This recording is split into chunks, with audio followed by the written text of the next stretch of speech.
Let's talk about travel in Peru.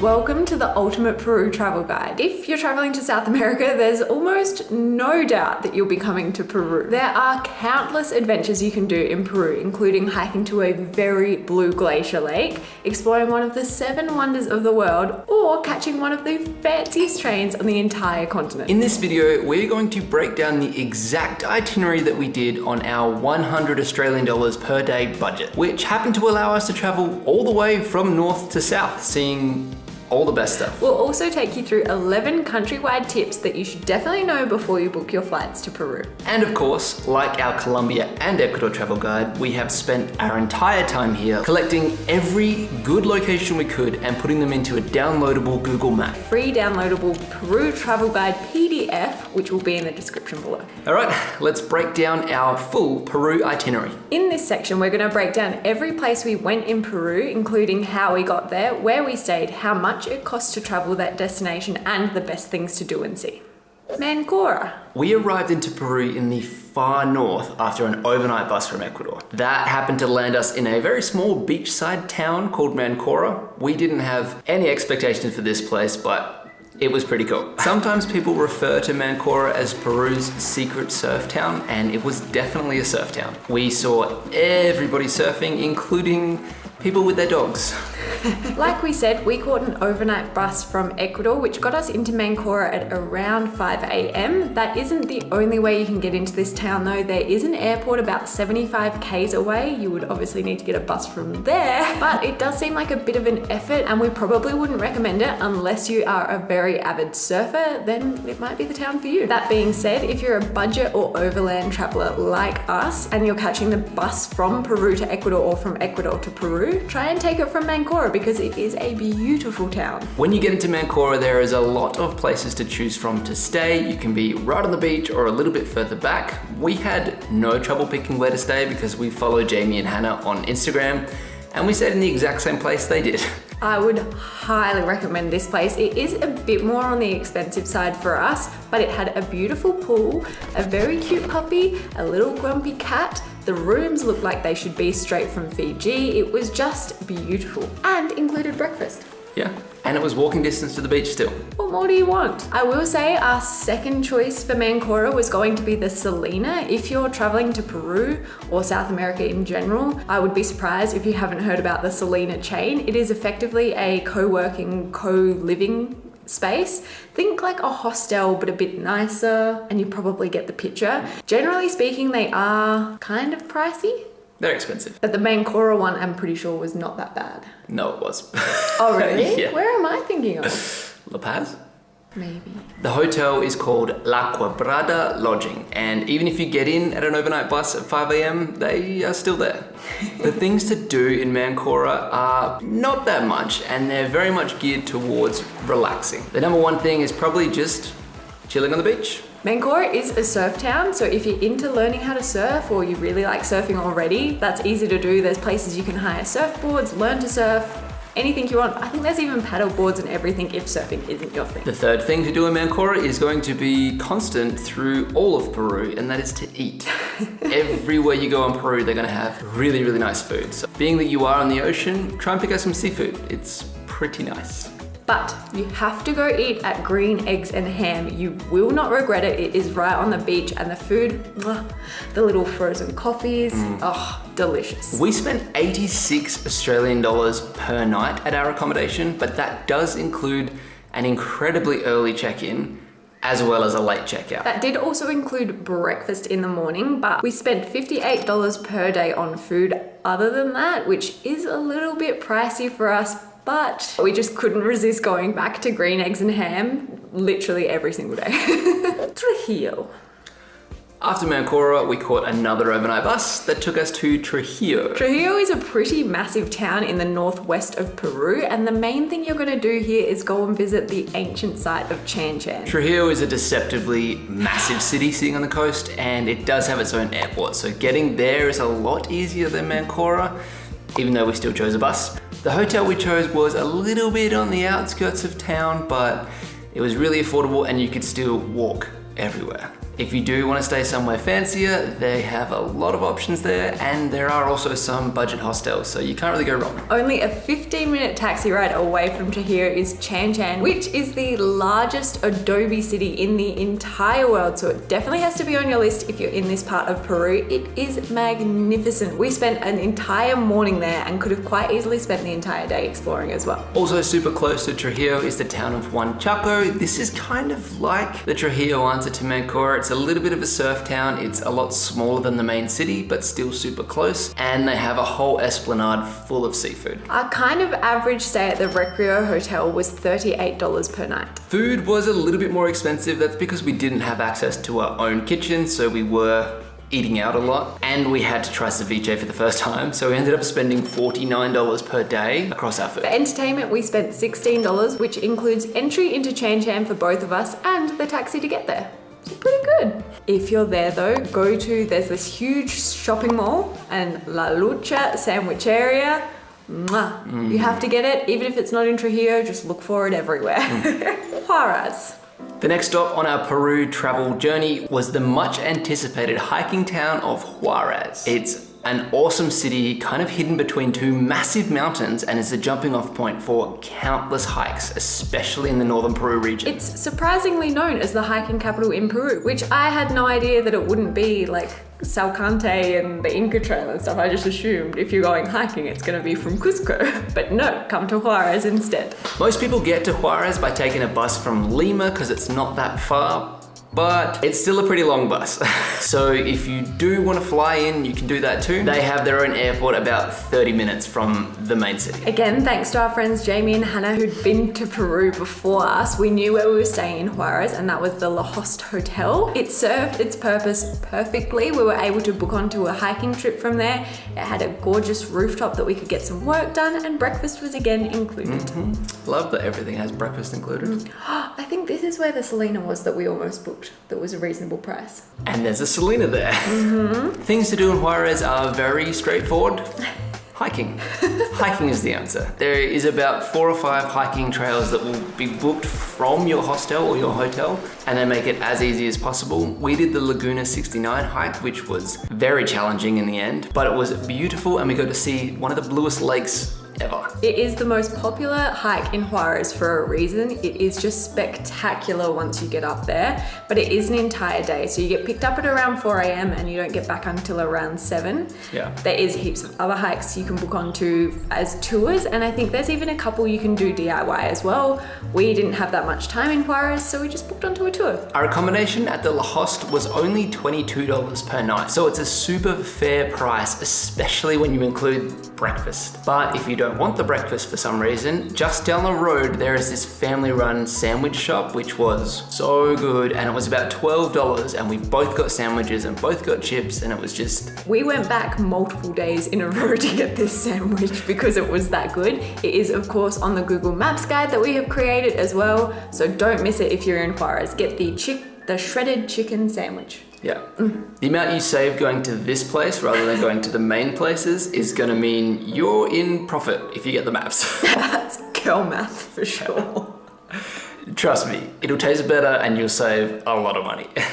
I think it's literally like half the price That's and twice as good. It's less than half the price. Really? Yeah, it's less than Wow. half the price. You have to go. With those sandwiches and our included breakfast, we spent an average of about $17 per day. That also includes snacks to take on the hikes. It's really good.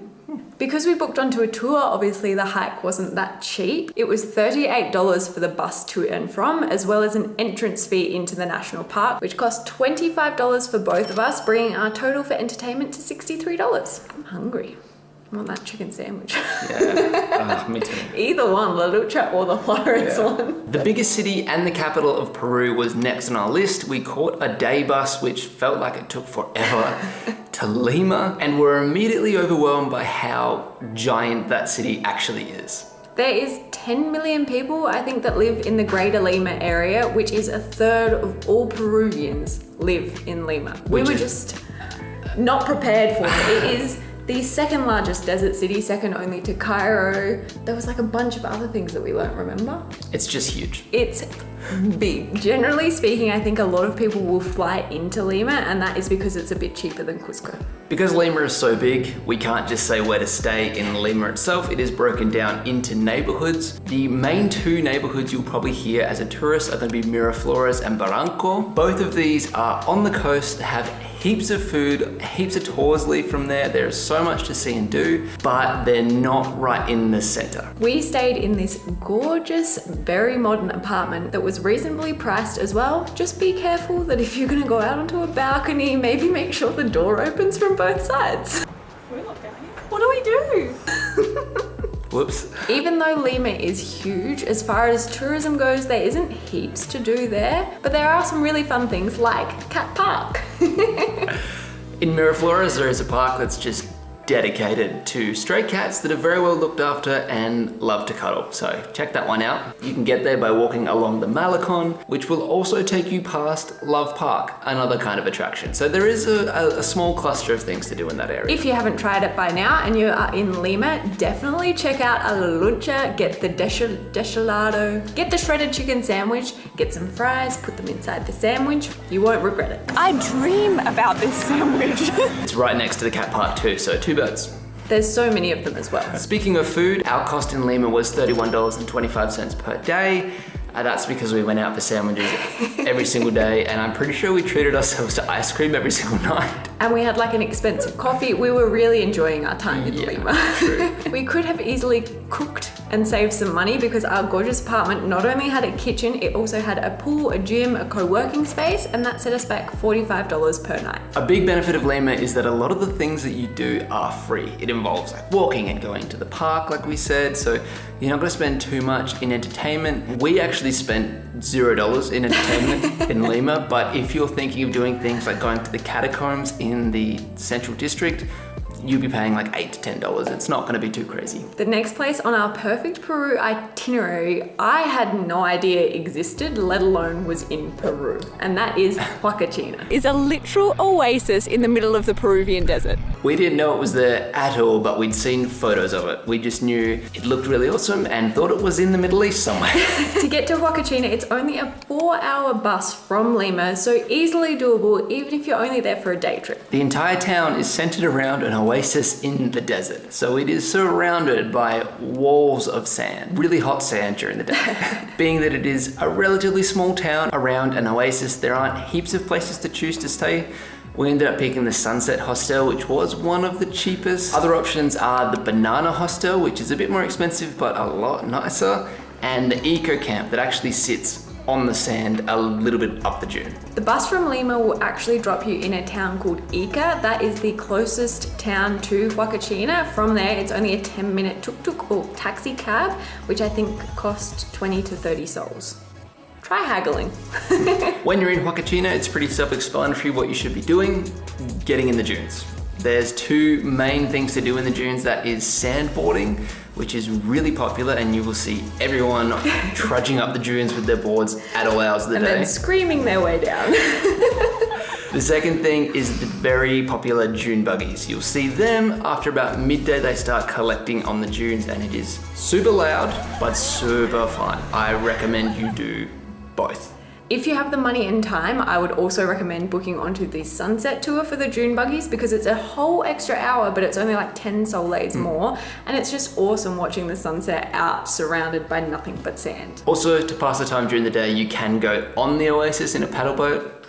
It's okay. Take it or leave it. Yeah. When you go sandboarding, I know it doesn't look as cool, but do it on your butt. Like sit down on the thing. We had the best time once we were doing that. We did, yeah. When we just needed to get down the dune to go to dinner, it was the funnest part. Hot tip for Huacachina, during the middle of the day, do not go on the sand in bare feet. It literally feels like a second-degree burns on my feet now. We saw people there like in sneakers and stuff and we're like, how ridiculous. Like, why are you walking in sand? Wear thongs, wear your flip-flops, wear your Birks. Like, but we get it. They're doing that to preserve their feet. For accommodation, you'll be paying anywhere from $44 a night, which is what we paid at the Hostel Sunset, up to like $100 a night if you want to stay at the Banana Adventure Hostel. For food, we roughly spent about $33 a day, and that did actually involve eating out quite a bit. Our hostel had the cheapest hamburgers, so we spent some time there. We definitely could have kept this a lot lower, but we also decided to splurge on a nice dinner at the Banana Hostel, which was lovely. But if you want to save money, just eat at Hotel Sunset all the time.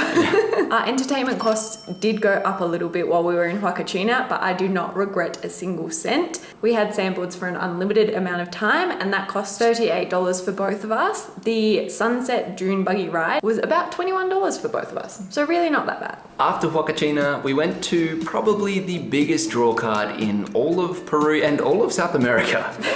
We caught a bus to Cusco. The reason it's such a draw card is no secret. It's because it's the jumping off point to go see one of the 7 wonders of the world, Machu Picchu. Getting there, super easy. We took a long 18-hour overnight bus, which wasn't as easy. We have just ticked over to this being the longest bus ride we've ever done. You can fly straight from Lima. It's like an hour flight and they do so many of them every day between Cusco and Lima. So if you're in one of the two, super easy to get to. Top tip for flights within Peru and South America as a whole is if you can travel rather light and you don't have a bag to check in, the flights are going to be a lot more reasonable and sometimes your cheapest way to get from point to point, which is lovely because it's a lot quicker as well. Because we have huge, big, heavy suitcases, it basically doubles the price for flights every single time. So generally speaking for us, buses. Cusco is also a pretty massive city. We ended up spending 17 nights there across 3 different stays because we were doing adventures out of Cusco. We mostly stayed south of the city in Airbnbs, which were affordable, but you could still walk into the city. If you're not there for very long, we'd probably suggest staying right near the Plaza de Armas in the center of the city, just so you don't have to waste time walking in and out. And of course, there's a Selena there. I think there's 2. The list of things to do in Cusco would be way too long if we listed them all, so we're just going to go through some of the highlights. Obviously, number 1 is do a Machu Picchu Salcante Inca Trail trek. We made it to Machu Picchu! We did the Salcante trek with Alpaca Expeditions, and it's one of my favorite things we have ever done. There are a load of tours around Cusco to do as well, smaller day trips, things like going to the salt mines is really popular. You can go there on ATVs, I believe, or going to Rainbow Mountain. We didn't actually go to Rainbow Mountain because we heard like the colors aren't as good as what people show you. The photos you see online are all highly edited to have the saturation and vibrance bumped up to a 10. So in real life, I think they maybe just seem a bit dull. If you just go in with that knowledge, hopefully you're not disappointed. We could be wrong though, we don't know, we didn't actually go. True. Another amazing thing to do from Cusco is actually leave it. So we were lucky enough to catch the luxury train from Cusco to our next stop, and the train was gorgeous. Booked straight through Peru Rail, one of the best experiences in South America. Our average spend for accommodation across all 17 nights we were in Cusco ended up being about $47. Keep in mind, we were staying in apartments. All 3 times we had at least 2 bedrooms, and our last apartment had 3 bedrooms. Totally excessive, but amazing. All of those apartments will be linked in those Google Maps as well, so you can stay exactly where we stayed. There is no shortage of amazing food in Peru as a whole, but in Cusco specifically. In the maps, I think it's like one of the most dense areas if you zoom in for food. Places like Jack's Cafe for amazing pancakes, Greenpoint for just delicious vegan food, Pisco Sours, like anything you want, you can find it in Cusco, from like cheap street eats all the way up to like a Michelin star restaurant. We didn't put any bad places in the maps. We did have kitchens in our apartments, but given that there's all this delicious food there, we did eat out quite a lot as well. So our average for food was $36 per day. Entertainment was a bit of a larger spend. Obviously, you're in Cusco, you're going to do a lot of different treks. So to put it into perspective, our 5-day Salcante amazing trek with Alpaca Expeditions was $650 US per person, but so worth it. so worth it. It was just the best, like the best of the best. All of your food is obviously included in that. Ice cream, as well as porters and all of that stuff that you need, transport to your accommodation. If you're not sure whether or not you want to book onto a tour, we couldn't recommend Alpaca enough. They plan the trip so like you avoid a lot of people a lot of the time. Even at Machu Picchu, we have photos and it looks like we're there by ourselves. I had someone message, I don't know if I told you this, on Instagram. And they were like, where is everyone? Like, that's how good it is. Our final stop in beautiful Peru was after that luxury train that took us all the way to the closest town of Lake Titicaca, Puno. The train experience was incredible and got us right near the border of Bolivia, which was our next stop. Puno has a few things to do, but they pretty much all revolve around Lake Titicaca, which we didn't really have time for, so we kind of skipped. There are heaps of awesome tours and stuff you can book onto though, so definitely look into it if you're headed that way, because it is the largest navigable lake, or highest navigable lake in the world. So pretty spectacular thing to see. Now that you've seen where we've been, we want to leave you with some tips that are super important if you're going to Peru. First things first, altitude sickness is real. Specifically, if you've come from somewhere maybe at sea level like Trujillo, and then you head to the hiking capital of Peru to do some hiking at elevation, might not be the best idea, but there is some things you can do to help avoid getting altitude sickness. Number one, and the most effective thing to do, is to just give yourself time to acclimatize to the elevation. Don't go hiking the next day like we did. It was a mistake. You can buy some medicine as well from a pharmacy, or you can try some local medicine, coca leaves. So you can have coca tea, actually eat the coca leaves, which again, I probably wouldn't recommend. It wasn't for me. It's very dry.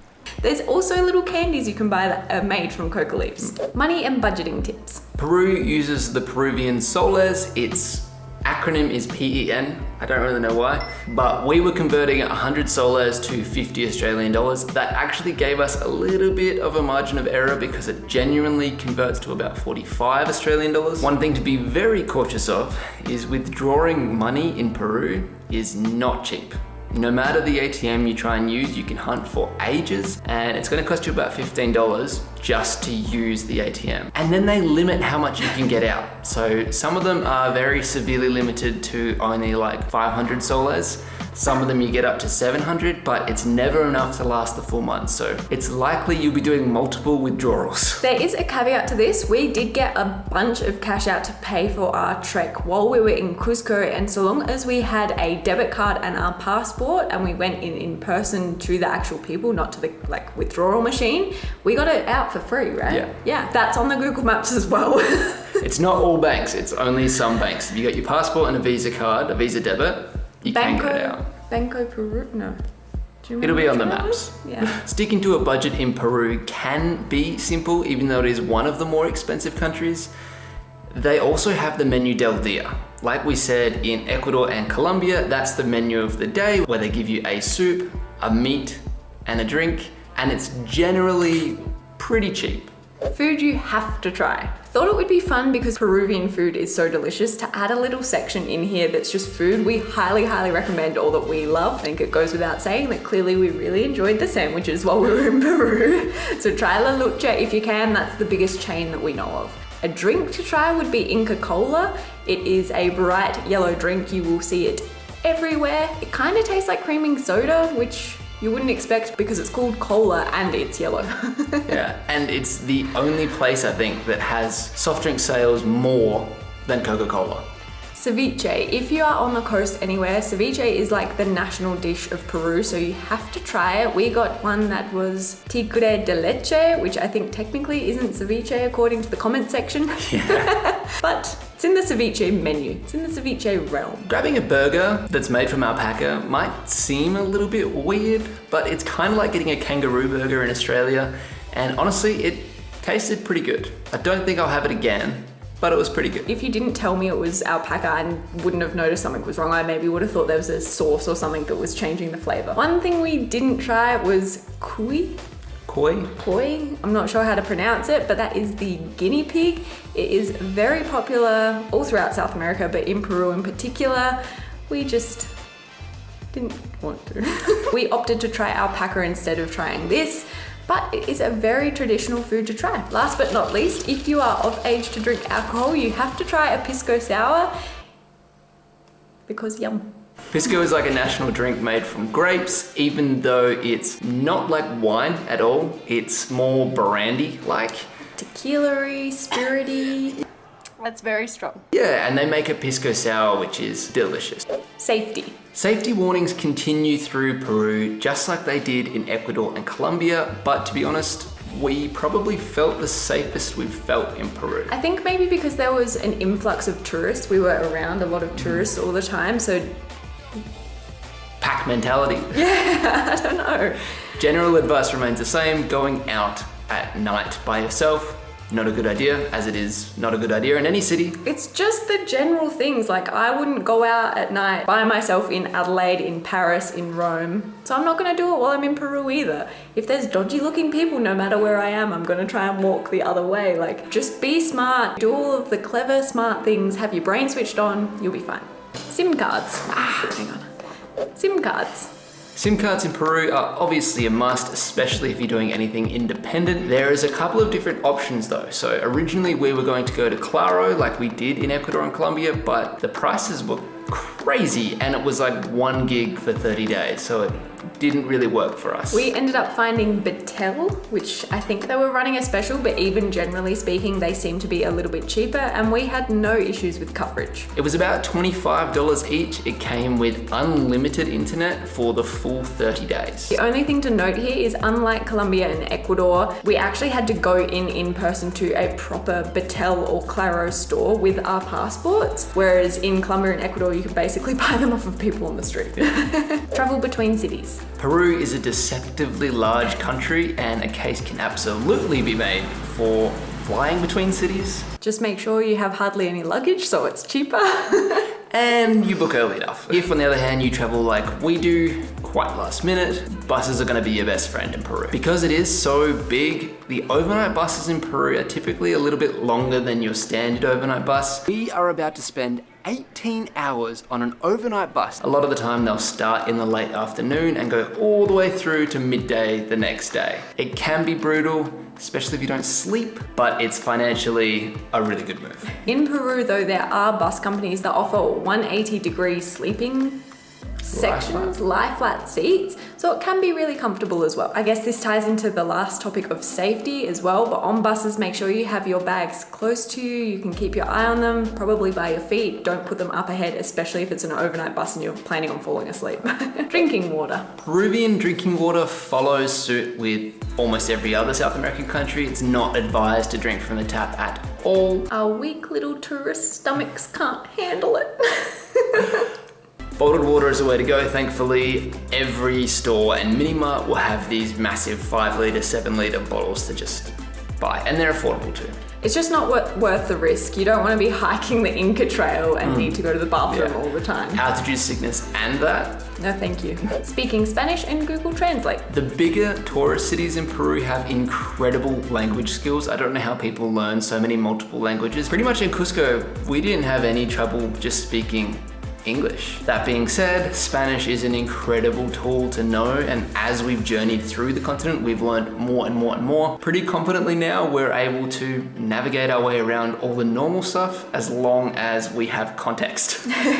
Being able to speak the local language will always enhance your travels, but I don't think not speaking the language is a reason not to visit somewhere. There are ways around it, like Google Translate. You can download Spanish and translate everything offline. So you don't even need data to do it. So yes, it would be great to know, but no, you don't need it. Ubers and taxis. Getting around Peru and the bigger cities especially is really easy. It feels like everyone kind of runs their own Uber service. Like, you'll walk down any road and you'll constantly get honked. And it's people that are trying to get you to just like, oh, I'll give you a lift to the end of the road, pay a little bit of money, and it works. That being said, we didn't opt for any of these sort of like homegrown taxis. We went Ubers or metered taxis where we could. Or tuk-tuks. Uber obviously has a lot less anxiety involved. You know exactly where you're going, and the price is fair. I wouldn't say that it's considerably cheaper than a taxi, but it's a little bit cheaper, and you know exactly where you're going. Generally speaking, it might even be a little bit more expensive, but you're paying for the convenience of not needing to speak the language or know the area. You just put in your little maps where you need to go and the person will take you there. Visas and entry requirements. As an Australian or an American or someone from the UK, you don't really need to worry about anything to get into Peru. If you're from the UK or Australia, it's a 90-day visa-free window. You just show up and get a stamp. If you're from America, for some reason you get 180 days. Like, good on you. That's nice. Why not? You could easily spend 180 days in Peru. You could. Make sure you check this when you're booking your trip though, because visa requirements change all of the time. As we found out recently. We won't go into that though, we'll be here forever. We didn't get asked for onward travel, although I think it is noted on quite a few websites that you will require it. Whether or not that's because we came overland, I'm not sure. We also travel with a drone and we had no issues bringing that in. We do, however, have the 249 gram one, so I think we're just under the requirement for needing to register and all of that. Yeah, anything over that, I believe you're required to register. Again, those laws change all the time. Apparently our Ecuador video is outdated already. Really? Because they changed the laws. Crazy. Booking in advance. Our last tip for your travel to Peru is to book in advance. Now, we don't normally travel like this. We're incredibly last minute travelers, but when you're doing something like the Inca Trail or just Machu Picchu in general, you need to book in advance. When we're talking specifically about Machu Picchu, the government entry tickets required sell out sometimes 6 months in advance, which is a crazy amount of time. But the trek to get there by individual companies might still be available the day before. So you can really think you're going on a Machu Picchu trek that includes a ticket, but a lot of the time they're two separate things. But if you want to be safe, try and book as early as possible. Plus, if you are booking as early as possible, that means you can take advantage of flights and get to each city without having to lug your stuff on overnight buses and be super uncomfortable. Must be nice. Yeah, Peru's probably, out of every country we've been to South America, booking in advance, you're gonna get the most benefit in Peru. 100%. Little bonus tip about toilet paper, don't flush it down the toilet. There will normally be a little trash can right next to the toilet. That's where your toilet paper goes, just because their plumbing can't allow for it. Unless you're staying in like a 5-star hotel, then maybe you're okay. But if there's a bin, that's what it's for. Also, if you are doing all of the overnight buses, just keep some in your handbag, because not all toilets have toilet paper. Those were our top 11 and a little bit tips for traveling Peru, as well as our full Peru travel itinerary. I really hope you got something out of this, maybe learned something, or at the very least got you hyped up for your trip in Peru. You have the best time. It is an awesome country filled with really kind people, delicious food. You can spend all of your money if you want to, or you can be a bit more budget friendly. There's something for everyone. Again, we spent a lot of time creating our Google Maps guides. So if that is something you're interested in, it's in the description below. And it literally has everything. You can zoom in, click on the hotel we stayed at, click the link to book it straight from there. It's just a one-stop shop for Peru. It's the kind of thing I would have loved before we got to Peru, and it's linked in the description. If there's something that we missed about Peru or recommendations you have, leave them in the comments below, because we would love to come back to this country, or it will really help out other people that are planning their trip to not miss a spot that we did miss. Make me regret it. Tell me how good that place is that we didn't make it to. I need an excuse to come back. Enjoy your time in Peru. Are you working? Tell me. Pooh. It says montage of epicness. I'm sure we have the content for that. Let's talk about travel in Peru. I was looking at myself. Weird. Alrighty. Okay, folks.